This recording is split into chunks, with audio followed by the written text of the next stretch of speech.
নাম তার পুষ্পা, যার ওজন প্রায় 1100 কেজি। যাকে দেখলেই চোখ ওঠে কপালে। সে নাকি আবার আলোচনার কেন্দ্রবিন্দু।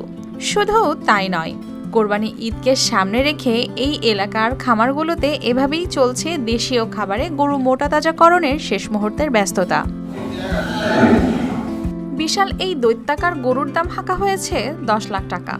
শুধু পুষ্পাই নয়, হবিগঞ্জের মাধবপুর উপজেলায় মুত্তাকিম চৌধুরীর খামারে দেশীয় খাবার আর প্রাকৃতিক উপায়ে লালন পালন করা হয় প্রায় 3 শতাধিক গবাদি পশু, যার মধ্যে কোরবানির জন্য রয়েছে 90টি গরু। আমার এখানে কোরবানির গরু আছে আপনার প্রায় 90 থেকে 100টা। আমরা বেশিরভাগ ধরেন দানাদার খাদ্য, ঘাস, খের এগুলো খাওয়াই। আর আমার এখানে সবচেয়ে বড় যে আছে পুষ্পা, এটা প্রায় 1100 কেজি প্লাস। এটা শাহিওয়াল, আমার ঘরের গরু। আর আছে আপনার বেহুলা, এটাও প্রায় ধরেন 600-650 কেজি। এই পশুগুলোকে ঘাস, ভুট্টা, গমের ভুসি আর বিভিন্ন দানাদার খাবার খাইয়ে যত্নে বড় করার ফলে খামারিরা দেখছেন লাভের মুখ। তাদের পরিচর্যায় ব্যস্ত 25 জন শ্রমিক। লোডশেডিং কিংবা ঘরের বাইরের তীব্র গরমে ওয়ালটন রিচার্জেবল ফ্যান থাকলে থাকবে শুধু বাতাস আর বাতাস।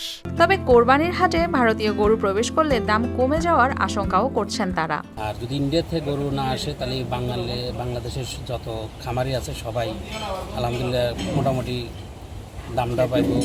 সকালে বন খাওয়াই আর ঘাস খাওয়াই, ন্যাচারাল খাবার খাওয়াই। আর আমরা ভুসি খাওয়াই, 10 টাকার ভুসি আছে, লালি আছে, লবণ দিয়ে মিক্সার করে। কোনো ফিট খাওয়াই না, আমরা কোনো মেডিসিন খাওয়াই।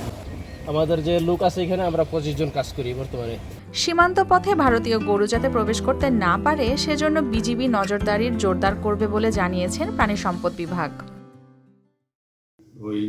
এই কুরবানি উপলক্ষে সম্ভবত ভারত থেকে গরু আসার সম্ভাবনা খুবই কম।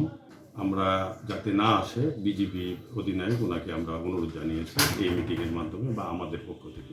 দেশীয়ভাবে প্রস্তুত হওয়া এসব পশু ঘিরে এখন হবিগঞ্জ জুড়ে বিরাজ করছে ঈদের আমেজ, যার কেন্দ্রবিন্দু হয়ে দাঁড়িয়েছে 1100 কেজির বিশাল গরু পুষ্পা। News desk, RTV।